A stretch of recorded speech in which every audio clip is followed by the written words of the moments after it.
What is Athens Ave?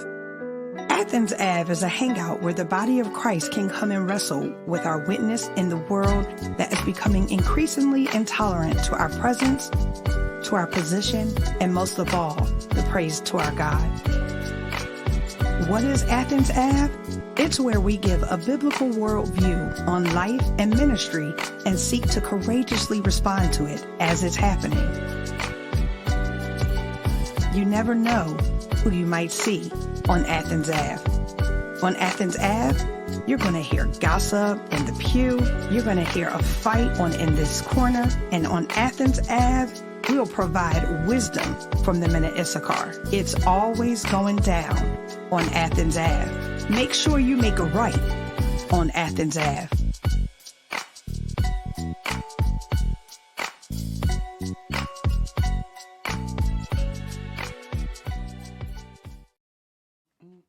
I will kick a freestyle one time, thinking about Athens Ave on my mind. No, it was that. I didn't know. I was thinking I should have kept the beat going. That's how you coming in. You know, it's been a rough week. It's only Tuesday, okay? That's right. I know that's right. Oh, goodness gracious. Episode 7. How you feeling, Dr. L.A.? Wow, 7. I know. It would be the number of completion biblically, but it's going to be 8 now. It's going to be 8. The new beginning, because we get ready for the next season. It's boom. The new style. Okay. Oh, my. So, did you? Really? Okay, so I might as well just get it started because I give you guys what you don't ask for. You know, this is one of my favorite segments in the pew with Pastor Sone.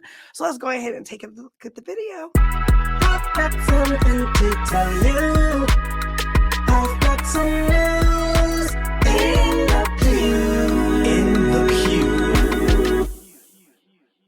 How many people here, you have been divorced before, by a show of hands? Some people smiling too hard. I'm just saying, show your hands.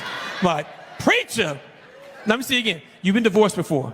Okay. Now, those of you who raised your hand, you've been divorced. I ain't say clap. Like, you just got out of jail or something. Listen, let me see you then. You've been divorced and you're still a believer in Jesus Christ. Okay. Now, I want y'all to remember that here in just a second. Speaking of divorce, I'm going through one. Now, here's what's very important to know. When it comes about, because I think when you live up, when you're ministering to the public, there's a thin line between privacy and what's public. But there's responsibility, though, still, when I'm going through certain things. If I just leave you to your imaginations, I'm a terrorist. And so certain things, it's important for me as a good pastor to let you kind of know what's going on in my life so the enemy won't take advantage of you. And so I wanted to let you know how the divorce is going. Okay. This is interesting that we were just having a similar conversation backstage. You did not know that was my video. Right. I know that it was a smaller clip. Yes, that's, sometimes the videos are small. But yes, so let's talk about divorce. The pastor is now, sharing how his divorce is going.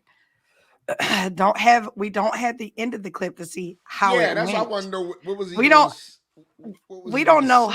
Yeah, we don't know how it went. Mm-hmm. But I think the main point is the topic of divorce, because in the church that is not always a thing, right? And some people disagree with it. Some people agree with it. Well, I've known people, and I'm just, who am I? Because I'm young. I'm younger than all of you guys on the show. Easy. What? No, I'm like a whippersnapper compared to all of you guys on the show. It's like, no. And growing up, you find that, or even people try to say, you only have a certain reason to be able to divorce, right? If a person cheats on you, you are within your right, adultery, you're within your right to have a divorce. But some people don't agree with even that. They feel like you should, kind of work that out and you should not get a divorce, let alone even get remarried. Okay. Um, So you're saying divorce as a taboo as a subject, you're saying. taboo. Okay. Hmm. Okay.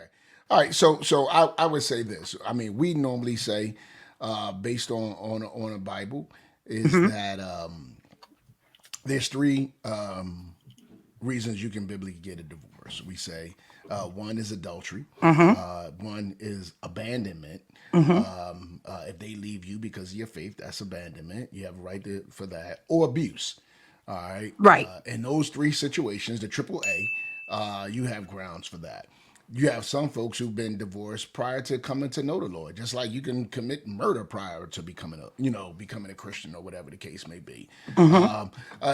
And today you got more blended and remarried families than at any other time. So I don't know Do. so much that divorce is a taboo anymore because Okay. probably half your congregation is divorced. I think divorce only seems to be taboo when it comes to the actual pastor or Right. those who Who was lead. talking? Yeah. Right. He was the one talking, like, hey Right. guys, just letting you guys know I'm going through divorce. And Yeah. everybody probably was like, So "Wah, like, had wah." he not started that way of how many of y'all, and you see how many people did. Now when Right. he say, "Well, I am," you know what I mean. Now it's like, ooh, like you want to be shocked, but wait a second, what makes him different than all of us? Well, what makes him different is everybody shouldn't presume to be a teacher because we're going to always be judged more harshly than anybody else. We're always held to a higher standard and everything else than everyone else.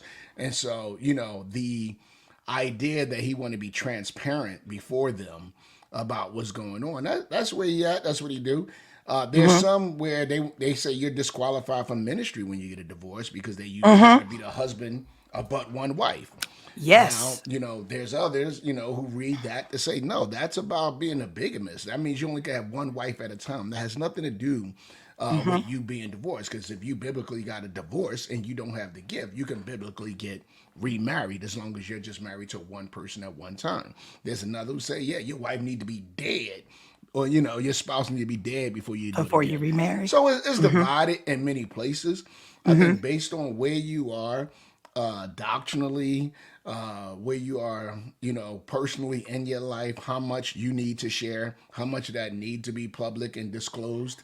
Hmm. And like I said, I don't know what he was going to say after that. I know. I was just You like, know, he left so us hanging. I would have liked to know, like, okay, well, how did that go? I'm gonna Like, try to find the part are two you because he still left are us you still hanging. pastoring? Did they kick you out? Like, I Right. mean, I'm sure my man wants you to know, he didn't have a fair because I can't imagine you coming on stage and just doing it that way, Correct. for another reason. So, I think it should be probably dealt with and handled. I don't know if I just pop out on Sunday morning, but I'm I was gonna assuming, ask you that. yeah, I'm That assuming was by my the next time, question. Was but that appropriate yeah, but to by the do time he it in got to that Sunday point, service?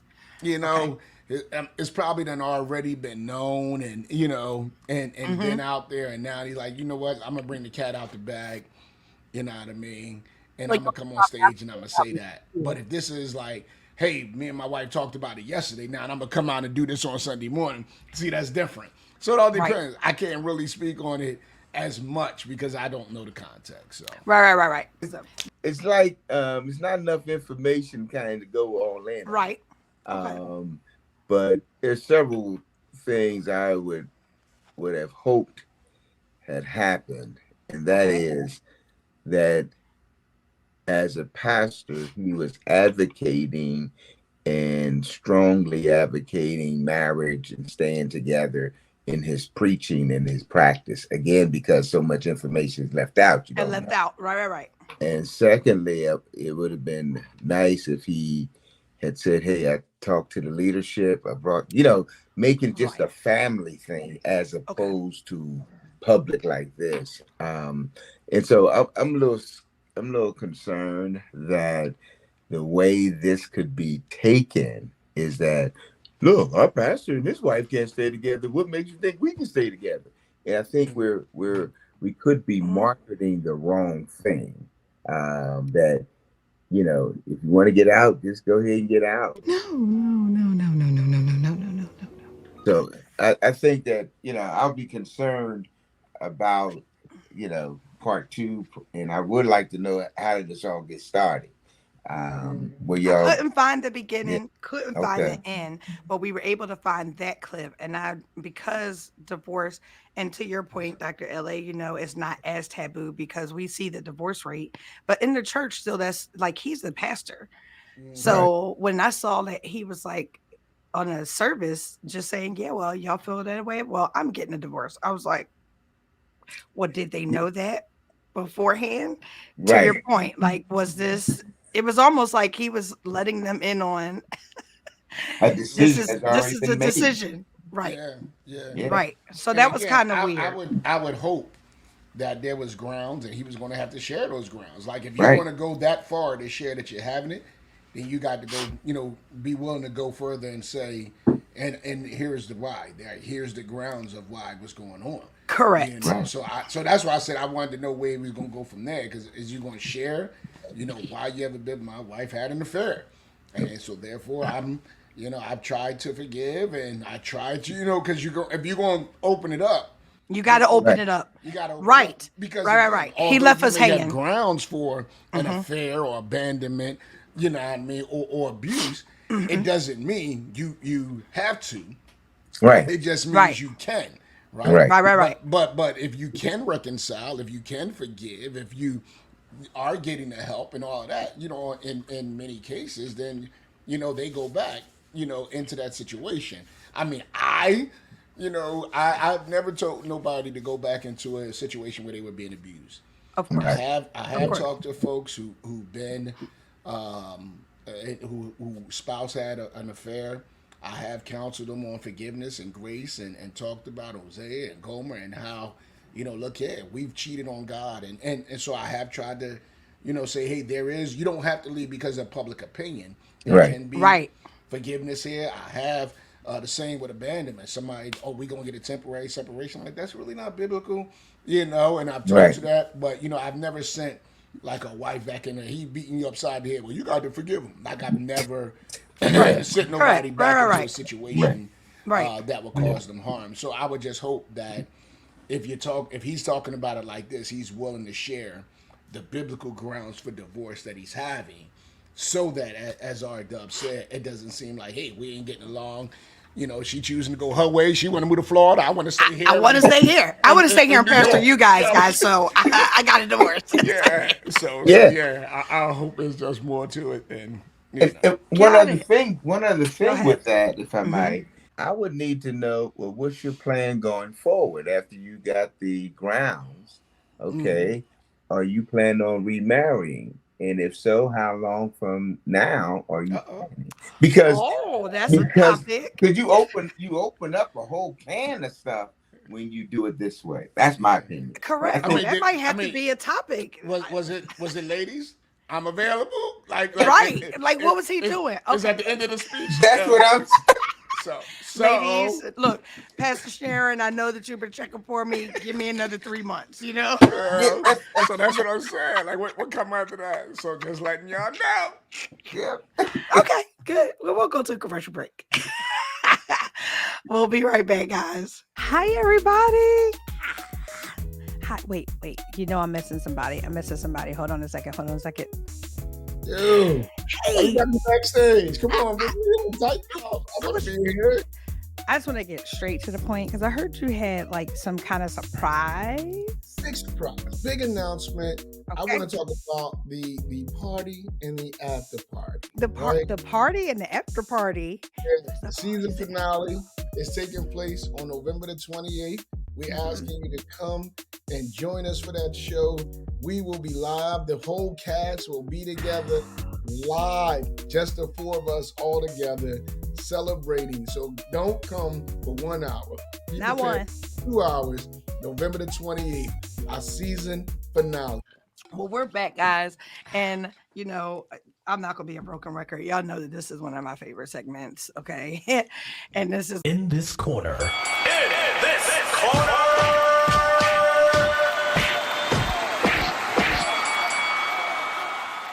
Should the church members be told how much they should give in the offering? Your answer is.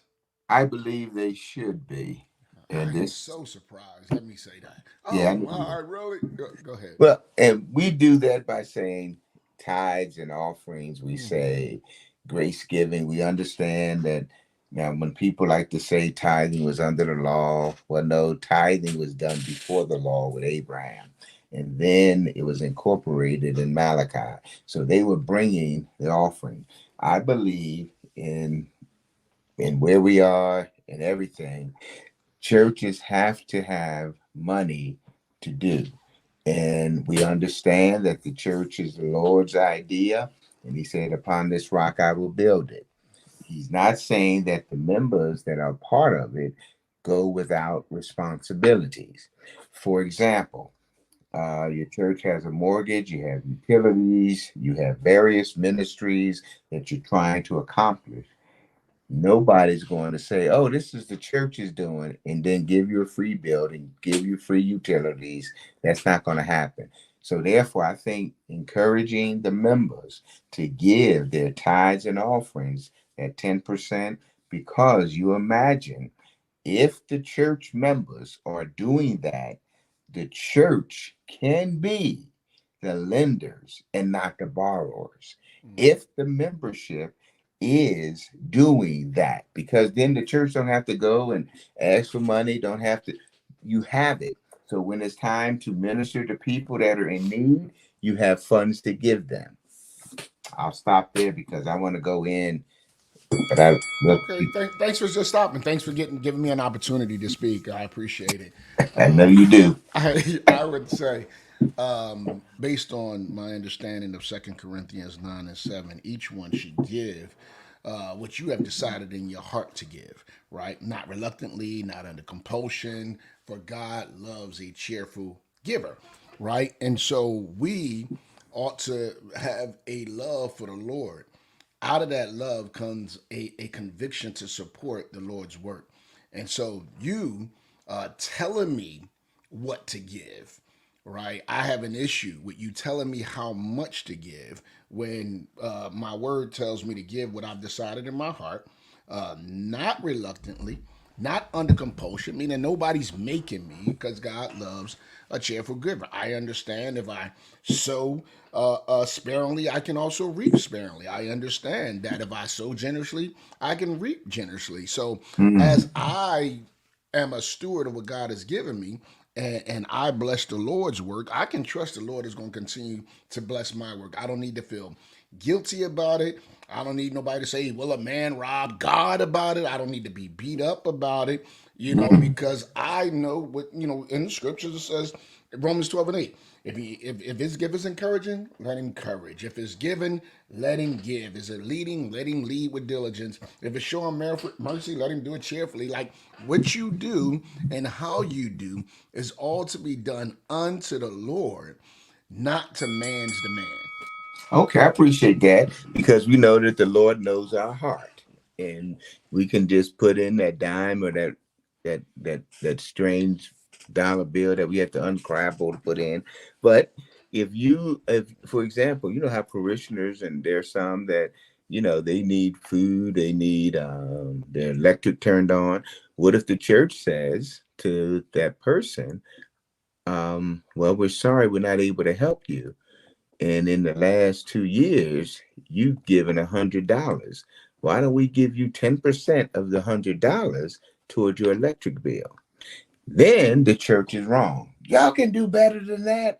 But if the pastors and the leaders say to a member, you can do better than that, the pastor is wrong, right? But if the pastor, but it's amazing how some people become more spiritual and have this relation with God that they can do that. But anyhow, there's other reasons for this support mechanism, because again, the church is to be a light in the community. There are a whole lot of things that your church can get engaged in with the people giving supportively. Now, you're not talking about money first. What you're talking about, your giving is a reflection of your love. And if you love hard, you will give hard. That's why the scripture says, one who's forgiven much will do what? Love much. And that love is expressed in your giving of your time, talent, and treasure. We like to figure out if I do something at the church, that's my that's my offering. No, that's your service. Your offering is what comes out of your treasure. And what I'm going to suggest, and I stand behind, is that members need to be known. Hey, this, your giving is subpar. For example, if I may use one, years ago, I was at a church and the people were the one family went up to the pastor and told the pastor, hey, you're gonna be surprised at what's in the offering today. And then the pastor, said, huh? I don't go checking that. Oh, you need to check because you're gonna be surprised what's in the offering. And so the business manager was asked by the pastor how much was given by such and such family. And it was $50. I said 50 grand or $50? $50. And that was all the family did for 6 months. And the church ought to shout, hallelujah, amen. They got $50. Now, mind you, they got some nice cars and a nice house, and $50 was the best that they could give. So that was from their heart. And I'm saying, if you're going to operate your church, the church is going to need some finances. All right, wake up. Okay, you done? I'm sorry. Yes. The story come to an end. Okay, so let But me it's a say this. reality. No, It's I hear what you're saying. I don't want it to be. I don't believe that we should give to the church. Of course, but we're talking about how much. I mean, 1 Corinthians 16:2. It says, on the first day of each week, you should put aside a portion, set aside a portion of money that you have earned. Right. And right. so the Bible instructs us to believers to give generously, to give cheerfully, to give regularly. I don't have no qualms, no issues with any of that. My thing is, if you could give your waitress 15 and 18 and 20, you know what I mean? To me, Without a problem. giving 10% to me is disrespectful. Understand what I'm saying? So I'm It's saying that disrespectful. it's disrespectful to give And all they did was brought your to give water. 10%.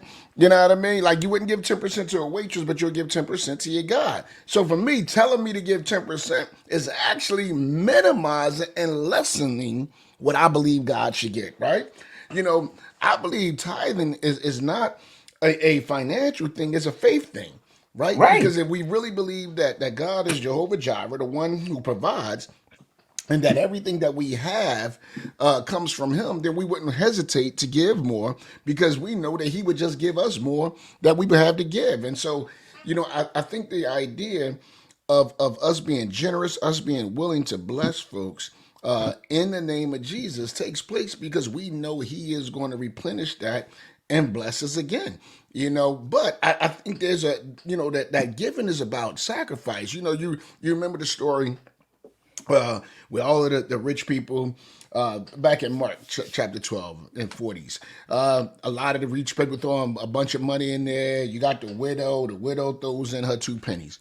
And the Lord is sitting there telling this story saying, it's that one who threw in what she had, that sacrifice, all she had, trusting the Lord, depending on the Lord, knowing the Lord is going to replenish, not the ones who gave out of their wealth, but the ones who gave out of their poverty, the ones who, and again, people, believe, oh, the church got all this money and they trying to take the money from the poor people. No, the church only got what you give. Like, there is no other income stream. Thank you. You know what I mean? I Thank get that you. there's no other place where it comes from. And so We don't moonlight anywhere else. I think it's critical to look at that and not so much stress on a 10%, but stress the mission.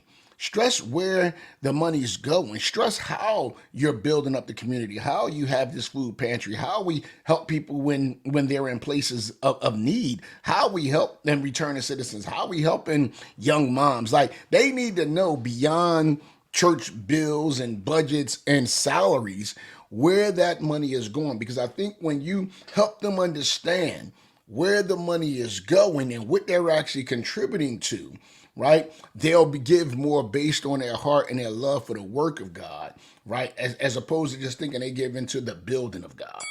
Well, I hear you on that, but to use the illustration you used with the widow's mite, and then I'm going to use one from Abraham.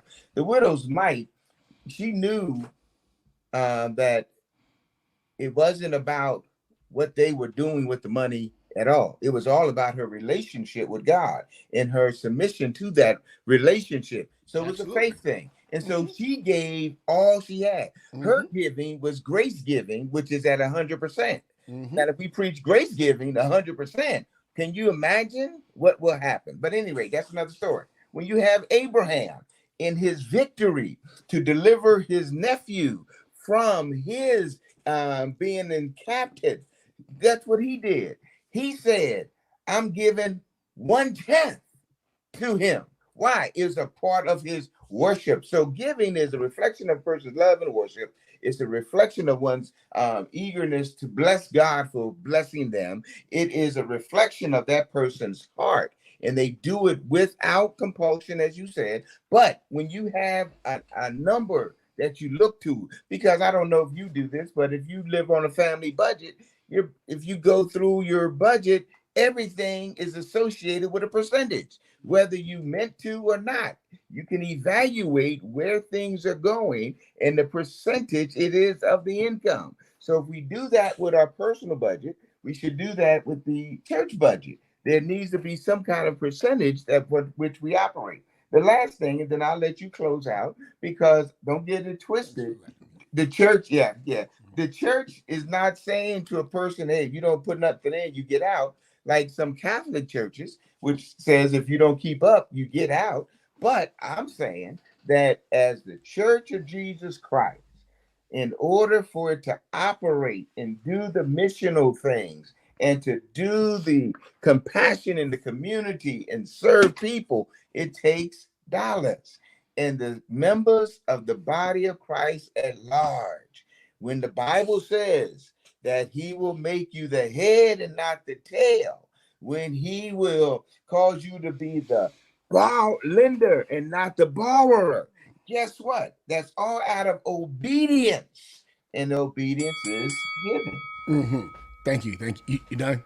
All right. So, Yeah, I'm done. Go all ahead. right. Appreciate it. So, No so, problem, man. so what I'm saying, all right, is we when we give an amount, understand, I'm wrapping it up. When we give an amount, to me, we minimize what God can do. I agree. When we say give 10%, so for me, it's like, you know what? Before I want you to be a faithful tither, I got to teach you how to be a faithful steward, right? So I want to teach you how to stay out of debt. I want to teach you how to stop living beyond your means. I want to teach you how to stop living from check to check. I want you to become a homeowner versus a renter. I want to teach you how to manage. And so I'm not just going to do a series on tithing. I want to do a workshop on just how to be a good steward. When I tell you all that we are doing in the name of the Lord, that should excite you. The same way we raise money to go on a mission trip overseas, the same, is the same way we should be excited about raising money to reach the people across the street.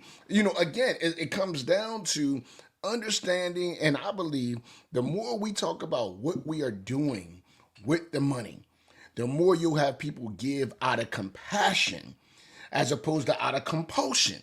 When you just talk about the tithe, give the tithe, don't rob God, they give out of compulsion like, man, I'm being beat up, I'm guilty, they got too many offerings, blah, blah, blah. If you say, hey, look what we're doing, look how we're stretching, look how we're blessing, we're feeding people in Africa right now, in India right now. Like we are feeding people all across the globe based on what people give in our offering, based on our relationship, with the Baptist Resource Network and how we do things through our cooperative program. So the more we stress what we're actually doing with the money, I believe people will give more out of compassion than they ever will out of compulsion. And I can concur, but if I would like to just throw this in there, I thought just you said you was done and I was wrapping up. Did I miss that? yeah, you did say I did say that. I So thought that's I where we did was I at. did say that, but And you then know. you always try to throw that But last. but but could you just change it and not say tell people about giving only the tithe? Let the tithe number be the starting point, not the ending point. The goal, I believe, is not to get people to be tithers. The goal is to get them to start there. and then do like Jesus. What did Jesus give God? Everything. The psalmist says, "I will give him nothing that give him nothing that costs me So at nothing." the end of the day, if I'm understanding, you're just trying to teach a consistency on how to give, a commitment to give, and you're using tithing As a starting base. as okay. I hear what you're saying. I hear what you're saying. Yeah. Now I'm not saying I agree. I'm just I saying know. I know you. I know you're not saying you yeah. I agree, just hear what you're saying. That's but all. I appreciate you acknowledging it. I Yeah, didn't even bring in yeah, yeah. I got if to you're seek ye giving first to the kingdom. something. Yeah. Absolutely. Oh my Love the Lord God. God with all your heart, soul, Oh, mind, and money. and Right? money. There you go. Yep. Yeah. Yeah. Hey, do like Jesus. Give him all. Give him all. The church has bills. I mean, and that's the truth. Well, Like that's 100. people always talking about the pastor taking the money. It's like, no, that's how the electric bill is paid, the Right. gas bill. Right. That's how we pay bills. That's how you feed people. If you're not Exactly. tithing and offering and all of those things, It's not paying for my Bentley and my chauffeur. It's right? paying that Not my bill. Bentley or my chauffeur. Yeah. Okay, you totally just ruined the argument and the Totally. support that I was Totally. giving you in this Mhm. moment. Great topic. I love the back and forth. I think one of the things that we are constantly battling against and doing repair work on is the bad reputation of those before us who have misused, and people kind of get that in their mind, and that kind of Right. creates a narrative. And I think something that was said, I think it was Anderson was saying, if we don't communicate what we're spending on, if we don't communicate the Mhm. mission first, and then we've missed it. Like, and it must be more than just light bill, gas bill, insurance. Mhm. Like, it's got like our scope has to be so much bigger than just the mundane operations. It has to be much bigger than just shall a man rob God? We can't lead necessarily with that because I think we're doing some repair work around the church's reputation. I think the mission has to follow, has to be presented first to follow. And I think people really, this is something that we learn, they have to be discipled into giving. I think if we start beating them up at the dollar, at the $5 or 20, then they're going to revert back to what they've heard. They're going to revert back to the stereotypes of preachers in the past. You want to make $100 vow or two? If that takes faith, see, I like 1,000 because I know I got you. I got you into faith. And most people don't realize that if you remove the church from the city or community, the safety net, the what the church gives, what the church, how the church serves, the folks that are the biggest talkers on what the church has done with money, they will see that, man, if you remove churches that are active in and serious about the mission and the kingdom, you remove them from a context, man, who knows what would be left of that community. Absolutely. And I'm not saying we need to brag about what we do, but we got to communicate. Oh yeah. So we're gonna go to a quick commercial break, but I love how we segued into this, and we'll come right into minute Issachar, and they're gonna get right started. They're gonna get started right away. So before the commercial break, their topic is vision and mission clarity can help churches reach kingdom goals. So we're leading right into that. Who knew, right? So we'll be right back, guys. We'll be right back. Hi, everybody. Hi, wait. I'm missing somebody. Hold on a second. Yo, Hey, you got me backstage. Come on, baby. I want to be here. I just want to get straight to the point because I heard you had like some kind of surprise. Big surprise, big announcement. I Okay. want to talk about the party and the after party. The party and the after party. The season finale is taking place on November the 28th. We're asking you to come and join us for that show. We will be live. The whole cast will be together live, just the four of us all together celebrating. So don't come for 1 hour. Be Not prepared one. for 2 hours, November the 28th, our season finale. Men of Issachar.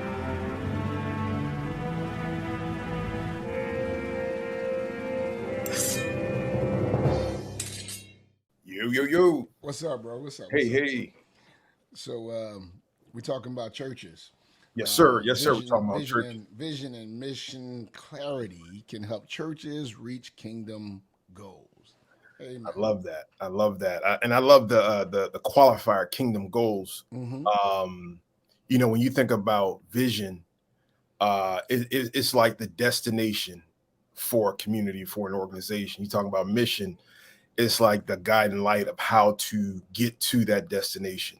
Mm-hmm. Mm-hmm. So it's like a vision is just like we hope to see. What do we hope to see? What do we begin with the end in mind. Mm-hmm. It's kind of how we think through vision and mission.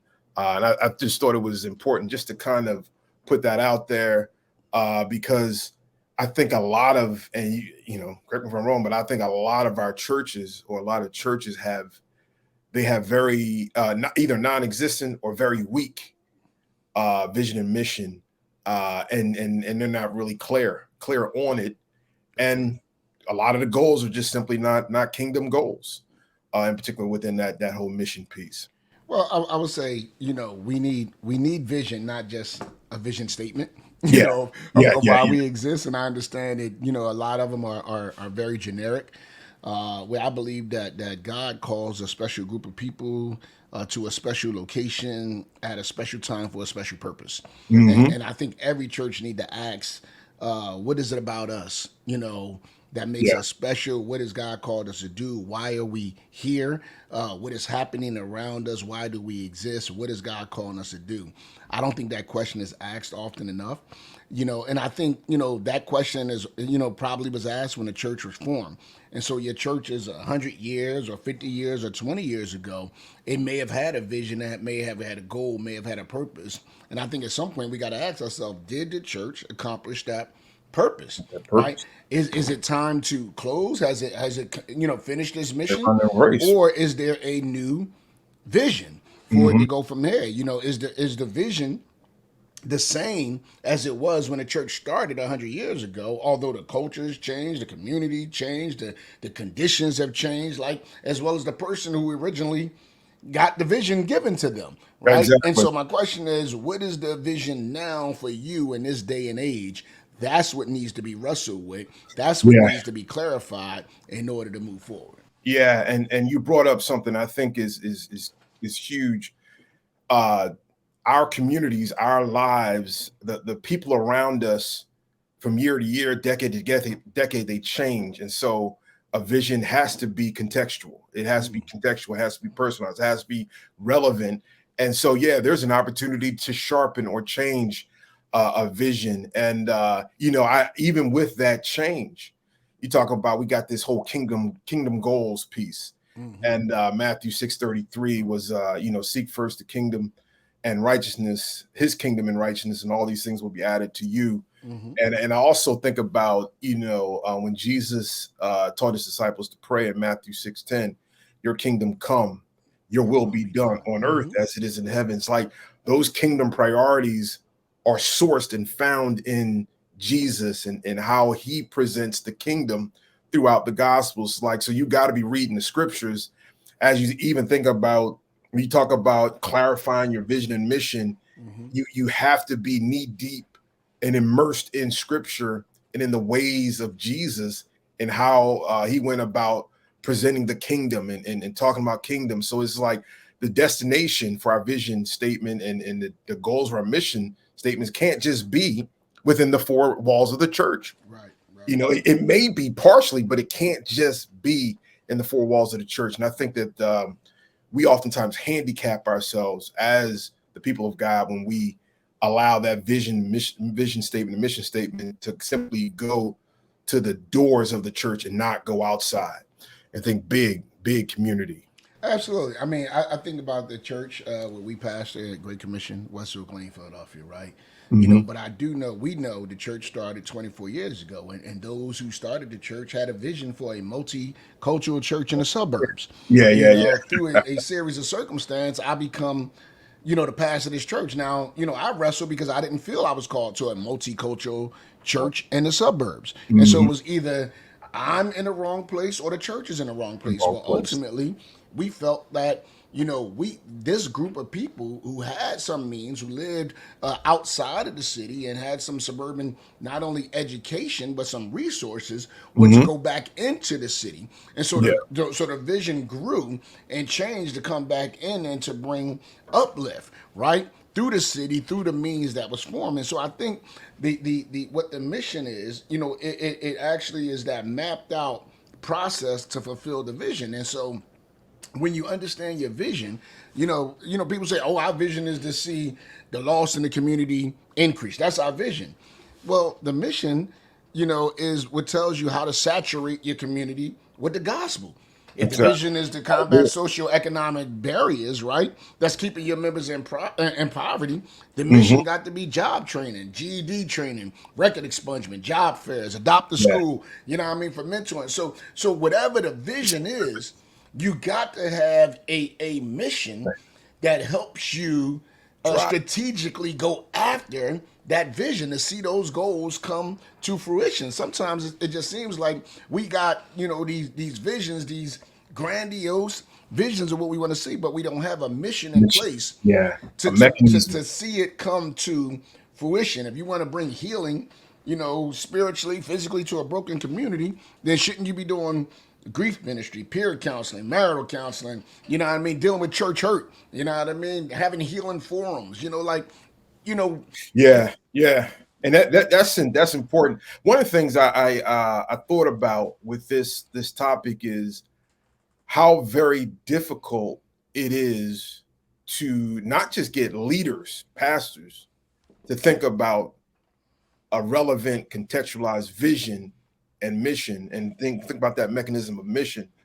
But even you think about it, as difficult as it is to get them to think outside the box, to think relevant, to have a vision statement that goes beyond simply reciting Matthew 28:19 through 20, but also the congregation, how difficult it is for a congregation to catch a hold of a vision statement and also to kind of marry that to a mission statement, to combine those things together so that kind of we're working towards that. I mean, you talk about, I don't know how old, I forget how old our vision statement is at Great Commission Church, but I think there's some people that are just getting it. And I'm you could correct me if I'm wrong, I'm pretty sure it's over 10 years old. Oh, absolutely. And some people are just getting it. Yeah, since I became the pastor, actually. But Yeah. So it's like, about it's 19 years old. yeah, this is wild, but it's tough for us to hold on and to really think through a vision and a mission statement. But I believe there are a lot of churches that are simply handicapped by not having clarity on this, and it shows up in their calendar. They can simply do things just because it's always been done. This is what we always do. And you have persons that are unbending, not willing to think outside the box, not willing to consider where they are, not willing to consider God's kingdom goals and aspirations for them, and they're stuck. And it's a vicious cycle. And I think we got tons of work to do. No, you just hit that. I want to jump on that. The body needs to know why we exist. What I mean? They have to know why we exist, not just the pastor, not just the staff, not just the lead. They have to know why we exist, because if they don't know why we exist, they can never know if we actually successful or not, right? Exactly. And so the calendar should reflect the vision and mission. The budget should reflect the vision and ministries. The ministries shouldn't be working in solos, but they should be recognizing how each of them and how their individual efforts are all contributing to the whole. I think most people think they're successful if a lot of people show up on Sunday. That's it. Yep. Right? If a lot of people show up on Sunday, we must be successful. That's the metric. Right? And we're not successful if they're not, right? Don't show up. But I say this, I would rather 50 people show up and one person gets saved. Yeah. 250 people show up and nobody gets saved.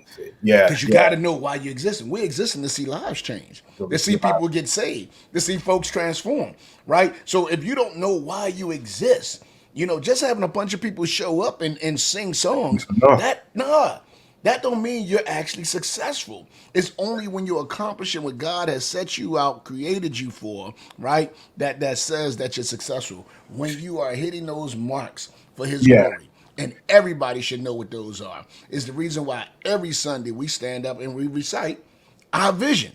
Our We vision. keep it in front of your face so that you can hear it, you can know it, you can live it, right? That's those metrics are key because I don't know if this is a stretch, but I wonder if most churches would be satisfied with the one metric that for an hour on Sunday morning, there are people in the seats within the church, and they're satisfied with that small that on Sunday during the hours of 11 and 12 or 12:30, depending upon what culture you're in, that people show up, and that's the primary metric that I'm looking at. I'm satisfied with.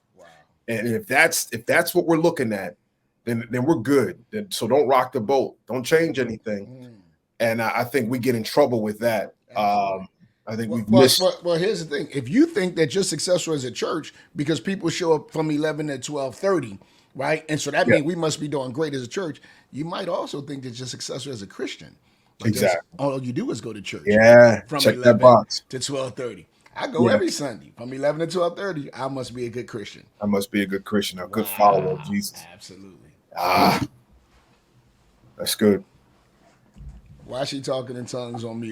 I'm in mute. Yeah, I'm on mute. I was like, you don't have no interpreter. I don't know what she said. Ha seku and ha sebo and amushikila basitu. Yeah, I don't know what she's doing. I was saying you just added another piece of a layer when you just said that at the end. Like that is a whole nother conversation. Do they feel that they're a good Christian because they are in church, and are we equating the success of our mission and vision by how many butts are in the seat? But no, when we come back, we're going to be right on the spot. And we'll be right back after this commercial break. Hi, everybody. Hi, wait. You know I'm missing somebody. Hold on a second. Ew. Hey. You backstage. Come on, baby. I want to be here. I just want to get straight to the point because I heard you had like some kind of surprise. Big announcement. Okay. I want to talk about the party and the after party. The party and the after party. The season finale is taking place on November the 28th. We ask you to come and join us for that show. We will be live. The whole cast will be together live. Just the four of us all together celebrating. So don't come for 1 hour. Not one. 2 hours. November the 28th. Our season finale. Hi. How are you, Dr. LA? Yo. What's going on? I'm hyped. Let's do it. I mean, nothing's going on but my favorite segment. Always. My favorite segment. Okay. Absolutely. And it's been a great show, though. You gotta admit. Listen, the show has been great, and now it's about to get even greater. Okay. There's been some great segments. That's all I'm saying. I know this is your greatest. I'm your just favorite. saying, every segment Unlike the is last my one was your favorite, and the one before that was your favorite, and the one before that was your favorite. But okay, we good. Okay, so Dr. H. Gene Wright II, PSYD. We just need to make sure we got all the things in there. He's a transformational, experienced, and professionally trained clinical and forensic psychologist with over 25 years of experience. He is the Deputy Commissioner for the Philadelphia Department of Behavioral Health and Intellectual Disability Services. He's also in academia, the Assistant Professor and Clinical Faculty for Temple University. Shout out to Temple. He's also an author of the book Find Strength in Your Struggle, Discover the Miracle in You. And we are going to welcome on the spot none other than Dr. Gene H. Wright. Hey. How y'all doing? Glad to be on my favorite podcast. I know that's right. What's up, bro? What's How up, are brother? you? Good to I'm see good, you. sis. Good to see you, How's man. it going? Yes. Good to be seen. And not viewed. Hey there, you know what I'm saying. Yeah. Funny story, Dr. Wright and I met in prison. I love when he tell that story and I tell that story. We got to go home at 5. Yeah, we Right. leave. We met there serving, but we got to leave. But we always got that story that we did That's meet right. in prison.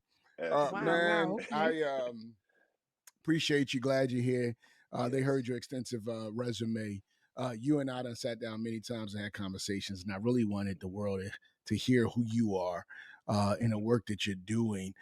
Because one of the parts of that we love on the spot is seeing folks who've been called by God, but using their skills outside of the walls of the church. You and I have talked about that. Right. And so I want to jump right into this thing. As a man of God, as a son of a pastor, as DK. a MDived, credentialed individual, Yeah, man. you've been called to ministry, but 90% of your ministry is outside the walls of the church. Talk about that for us. Right. I'm so glad you mentioned that. As Dr. L.A. knows, I'm a big fan of his and his book, Ask Me Why I'm Not in Church. And even though we had met many years before that, when he came out with that, it just hit me right in my gut, because that just resonated with me is we don't have people necessarily nowadays knocking on the church door saying, hey, can I come in and hang out with y'all? Right. And so Right. Dr. LA was saying we need to go out and see who's out there and see what's going on and see how we can serve. And so for me, I was fortunate, Doc. I was raised by two parents who knew that their children were going to be servant leaders. And so I have two older siblings and a younger sibling, and we were raised to be servant leaders. We knew from an Wow. early age that we were going to serve the community. We didn't know how, we didn't know what, but we knew it was going to be of God, and we knew that we had an assignment. And so it's a matter of, my favorite quote by Mark Twain is the two most important days in your life are the day you were born and the day you find out why. Yeah, I And love so that. I love I that. had elders, yes, sis, I had elders and I had ancestors who helped me find out why I'm here. And as Dr. LA said, it was really about meeting people in the community, meeting people where they are. And that's really how I got started, man. I remember even going back 10, 12 years old, couldn't wait to volunteer to go do community service. Wow. Couldn't wait to go to the different Cool. places in the neighborhoods, where people were suffering and people were struggling. And my parents gave us that opportunity, and those were my vacations as a child, was going to Oh, community and doing community service. Now, eventually, we did get to go to Disneyland and that kind of I was stuff like, too, but okay. I was but gonna say, but what a early on. vacation. Okay. Early on, we got to go to food kitchens and we got to go to homeless shelters. We got to do some real work and see how. And I think it's so important that children see how God can use them. You don't have to be 25. You don't have to wait till you 30, right? Right. Right. Right. Children should learn early that you have a mission and you have an assignment and God can Good. use you. As pastors, we're always trying to preach to individuals, trying to exegete the word and give them practical application, but we are limited on a Sunday morning to really help them deal with what they're dealing with. Tell me how you specifically see yourself as an extension of the church net, and a Mhm. two-part, how can a church do better? Yeah, the first thing is you have to be willing to get amongst the people. Hmm. Mm. You got to be out there. You can't sit in a boardroom or in a church room or a pulpit and guess about what people are going through. Hmm. You got to be out there and you got to ask. You got to be on the block. You have to be in the vicinity, and it's not about preaching. Doc, I've never been a preacher, but I can deliver a message, and my Hmm. message has always been, when you run across people who haven't eaten in 3 days, they can't hear they can't hear your sermon, their stomach's growling. Hmm. Mm. Okay, but you feed them, and their hearing improves exponentially. Hmm. And so, to me, I knew I was not going to be, a person who gave Bible study necessarily. That wasn't my skill set, and I respect and honor those who have that skill set. That wasn't my skill set.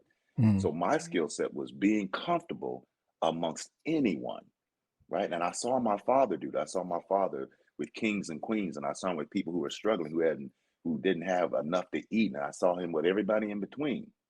And so the way to do it is be willing to go out amongst the people.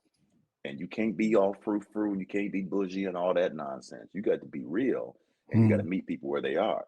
And then the second part of your question is you have to have partnerships. And that's where Dr. LA and I and others, I think, are really wanting the audience and everyone else to really step up is we can't all do everything. And so pastors Right. pastor and they do a great job.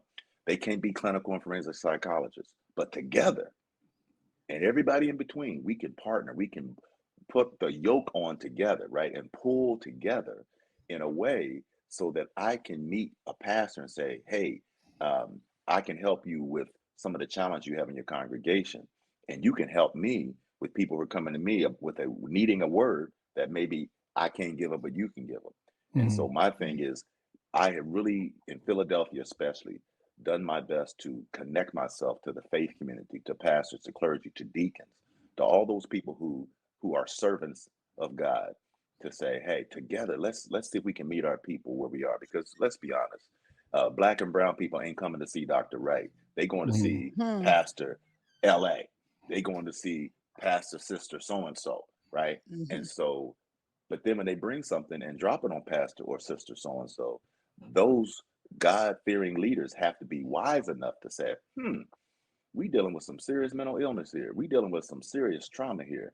Let me call my friend, Dr. Wright. Right. Let me call my sister who's got got a social work degree. Let me call my brother who does this work. And so that's what I say is, let's do a both and. Let's have the shepherds do what the shepherds do. Let's have the mental health professionals do what the mental health professionals do. And where appropriate, let's partner and do it together. Well, I mean, I think that's great, man. I appreciate that. I know many step into lanes that they shouldn't, and they attempt to either spiritualize away hurt Yeah. that's taking place, or they it would become a faith issue. Many things besides us actually acknowledging that there's a mental health issue. Right. And so, how do you help pastors know when they're out of their lane, when they reach their limit? Like, how?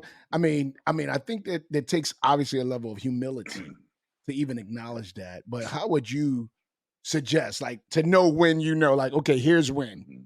it's Yeah. out of your go It's a ahead. great question, Doc, because one thing I don't want to do is alienate the faith leader. I Mhm. don't want to Right. step in, coming in Mr. Know-it-all with your degrees and all this stuff, because that's not helpful. Most of the time, I've found this to be true. On any given day, most people are doing the best they know how to do that day. And that Mhm. includes professionals, that includes people who are struggling with all walks of life, and that includes clergy. And Mhm. so being a PK, a preacher's kid, Mhm. I kind of have a sense about how y'all wired. I have an idea of how to walk humbly, because the preacher, the pastor is the CEO of his or her domain, the church, Mhm. Mhm. right? And so I don't just say, hey, let me come in and be an expert and show you what you're doing wrong. No, I come in asking, how can I be useful? How can I be helpful to Mm. you? And 9 times out of 10, when you approach a person with taking a one down position, like, I'm not the expert on your congregation, I'm not the expert on what you're doing, but I know, because of our relationship, because, and that's the key, Doc. I don't step in and introduce myself and act like I know what's happening. No, I form relationships with people. And when you form relationships, they're much more likely to listen to what you have to say or answer a question like, hey, Reverend, hey, Pastor, hey, Doc, how can I be useful? Right Mhm. now, that's not your first conversation. We've had multiple conversations, hopefully, and Mhm. they've shared with me some of the challenges of the congregation of being a pastor. Or maybe they'll share with me their own struggles. And I can Mm. say, you know what? There's something we can do about this. Would you be okay with me coming in and doing a workshop?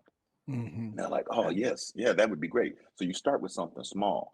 I don't start in coming trying to tell them how to preach or how to do this or how to do that. I come in offering a service, but I do that after I have a relationship. Yeah. No, amen. So, Now, tell me this. There's so much pain Yes. in the pew. There's so much pain in the pew. And we have seen what that unresolved pain does. That's why we met in the prison. We've seen where that unresolved pain and trauma can lead to individuals causing pain and more trauma. That cycle that continues to take place. In my perfect world, you don't just have a pastor on staff, but we got one of you on staff. we got professional on staff because there's so much trauma. Like do you know the ratio of of trauma out like what is that of those of us who face something so severe, life changing that we bury? Like, do you Yeah. know what that is? And yeah, help me with that. Yeah, so I can't give you the ratio of trauma. I can give you the ratio of people that have diagnosed mental illness, which Hmm. is about a Mm. quarter of the population. And that could be depression, it could be anxiety, could be a variety of things. But what I do You said know, a quarter of the population. a quarter of the So population, we yeah. talking about at least 1 out of 4. Yeah, and so if I Okay. look at if the data from the World Health Organization worldwide, it's 1 out of 4. And so Hmm. Wow. in the United States, and depending on what country, it could vary, but 1 out of 4 is a safe number. Hmm. And what I know based on my experience is that almost every human being that has spent time on this planet Hmm. has experienced trauma. Hmm. Mm-hmm. Okay. And, and Facts. and so now what that looks like for different people is different things. When I talk to my fellows in Southwest Philly or in North Philly or in different cities that I go to, Chicago, when I'm in LA, different places, when I describe, because you got to tell people what trauma is. Don't Right. just assume Mm-hmm. that people know what it is. And you know Hmm. Yeah. this, Doc, when I've done some things with you, when I lay out in my concrete way, because you got to use real language, real words. You can't use the psychobabble. Right. Right. So I have real conversations with people. When I tell them what trauma is, them young boys look at me and say, "Oh, that's trauma. Oh, okay. Well, that where I come from, that's called Tuesday." Okay, Wow. you know, Right. Right. and Facts. so Facts. right, Wow. and so that's what's up. Facts. And then I also tell them that in the Black and Brown community, there's no such thing as post-traumatic stress disorder, right? Because it's still I Mm. going mean, I on. mean, Right. I was trained in predominantly white institutions. I understand it, but it's my job to take that education and then make that culturally relevant. And Hmm. the Right. bottom line, it ain't nothing post about the Mm. trauma that Mm-hmm. our communities are experiencing. Mm. It's current, Mm. it's ongoing, That's right. right? Okay. And Okay. so having those real conversations about that and letting people know, no, this is what this is, and you're not alone. And then having the conversation about what we can do, because you can recover from a lot of things. But a lot of people don't know that. And so Mm. recovery is real, Mm. right? And helping people understand what that looks like. And the analogy, and I'll try to make it quick, the analogy I use is, if you sweeping around your house or something like that and you bump your leg on the coffee table, you know what happens physiologically, a bruise forms. It's going to turn purple and all these other things. But the point is, no matter where you're coming from, you know that your body is trying to heal, Hmm. right? Right. And eventually it does. But guess what? You didn't say bruise form. You didn't say blood rush to the area. I can use that analogy to talk to people about how you can recover. Mm. And Mm. trauma is a variety of things. And if you do not resolve the trauma, as Dr. LA has talked about, it will follow you through your lifespan. Now, and the truth is, 1 to 4 is those who actually came forth, reported it, and it's been documented. Because we Talk know how about it. much don't come, how many don't come forward and don't Right. report it and don't document it. Say So, that, Doc. so Say that that. that 1 out of 4, Yes. I don't even think that number is not realistic whatsoever. And that's an Have important not point, shared Doc, it. because I just need to jump in and say what you just said is so important, because just because you've experienced trauma doesn't mean you automatically going to have a mental illness. Hmm. Right. Okay. Right. So Hmm. Right. that one out of Mm-hmm. four, that 25% is, like you said, the people who reported, but not everybody who's been through what they've been through look like what they've been through. I know you preachers like to Come say, on I now, know come y'all, on that's now, right. y'all, I I come know know on that's that's right, now. what right. I've been through, right? Right. And so that's real. That's real. Everybody doesn't need counseling and therapy and treatment, but you need Right. something, Hmm. right? Right. Hmm. And what is Right. that something for you? It may be different for the next person. That's all. Right. So thank you for bringing Mm. that up. That is real. Yeah. Well, That's and dope. again, I know so many of our addictive behaviors is that self-medicating things that's Yeah. taking place. So they don't go see the counselor, they don't go see Mhm. anyone to deal with the trauma. They begin to lean on those substances. The church does not, in many cases, acknowledge it. In other cases, don't have the relationships. And so, if those who are watching, because our audience is the church community, Yeah. those who are watching, those churches who don't know Dr. Gene, don't know Dr. Wright, how do they even get to know somebody? How do they get to build a relationship? How do they connect in such a way to have a resource like yourself? Well, first thing is you can call, write, text, email Reverend Dr. Pastor LA No, Anderson. You can Cut. start with him. Cut. Ah, well, you opened no, up the question, so he's no, answering it no. accordingly. But you can reach me. You can reach me at gene.wright@phila.gov. That's JEAN.WRIGHT @phila.gov. And then I return all emails. You can also give me a call. Call Dr. Anderson first, but you can give me a call and I will respond.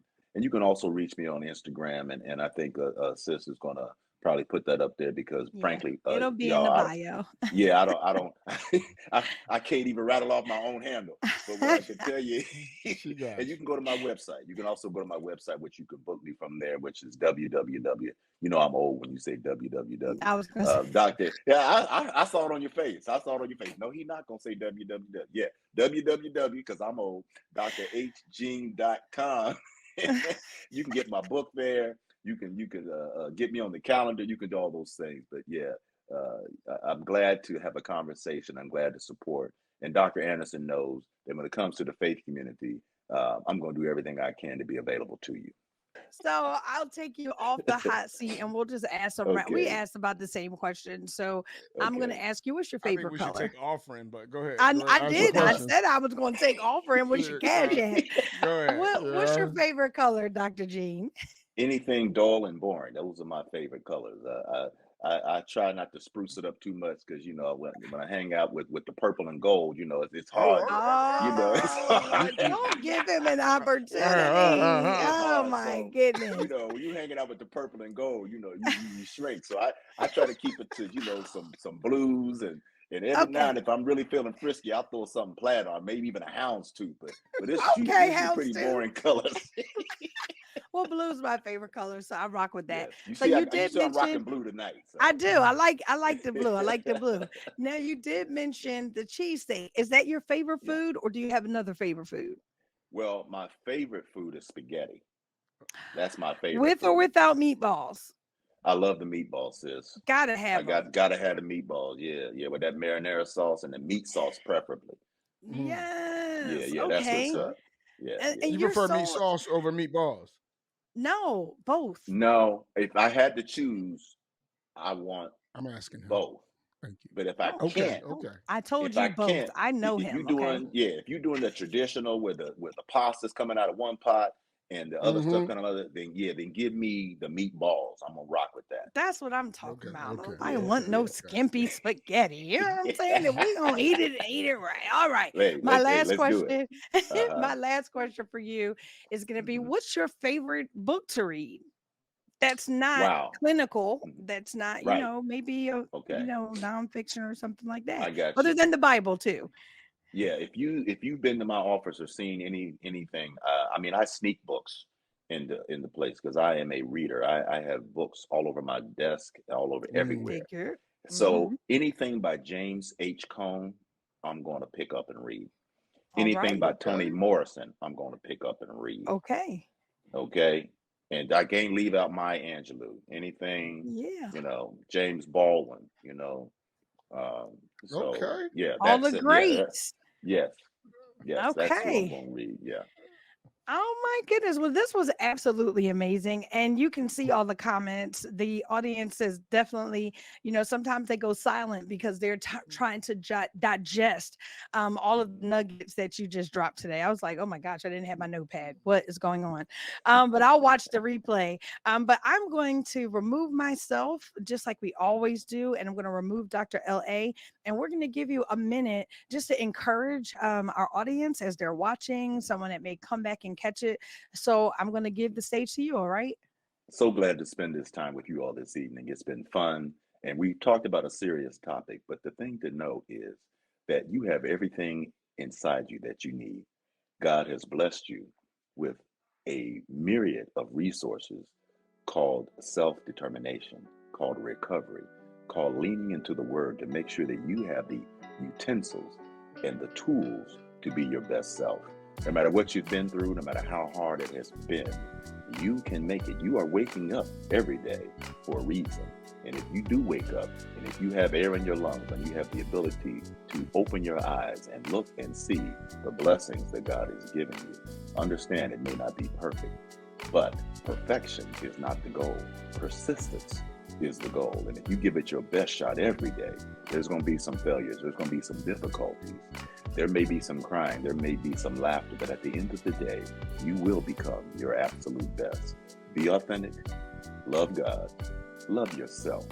And you will be a connector and an inspirer for this generation. Thank you so much. Look forward to seeing you the next time. All right, guys. Wasn't that an amazing interview? Oh, man, that was good. Oh my goodness, it totally was. We had such a good time. The So- guest has been excellent, man. I mean, all season. You know, All I mean, season. I gotta say, we've been banging it out with these guests on the spot. Hey guys, wait 1 minute. Let me bring my friends in. Wait. Let me bring my friends in. Oh, there's Dr. LA. Hey. There's PK. Hey. And last but never least, there's R-Dub. Hi fellas, how are you? Hey, how you guys Well, doing, man? It's been great. Oh, you've been having a good one. This season has been amazing, right? I'm loving it. the season's been dope. Yes, Yeah, Season's been loving dope. it. Season's been fire. it's been exciting. It has. It's- Well, I heard you got an announcement. I do have an announcement. Okay, well go ahead, spill the Come on, beans. bro. Come on, bro. Spill the beans. Golly, Okay, so on November 28th, our final show. Can you believe it already? Season 3 Wow. almost got to close. November the 28th. We're asking you not for 1 hour. We Not asking one. you for 2 hours. 2 hours. Wow. 2 hours. 1 hour is going to be the after party. You're going to get a chance to party with the 4 of us. And for the first time in history, the 4 of us will be in one room together, live, Wow. Oh my God. engaging you, answering your questions, Yeah. letting you see our bloopers, letting you see our dub stop making that face that he's Oh making. my gosh. Because all it's for- always a face, R-Dub. Is he going to tell a story? Well, I can't wait for that. I can't wait. We Yeah, call no, it- I'm looking forward to that. That's going to be a lot of energy in the same room. But I think it's appropriate that we end season 2 together in one room. It's the excitement and electricity of all these personalities coming together is going to be He's cool. talking about me, y'all. Okay, let it go. Okay. yeah, You yeah. want to close out Dr. LA? We know who he talking about. Well, I want everybody before we close out to look at Ricky's face. Look at Oh. look at the pastor. Extraordinary. Oh my gosh, he dropped out. Okay, well, peace, y'all. We'll see y'all on November 28th, 2023 Yeah. after the show. Peace. Peace.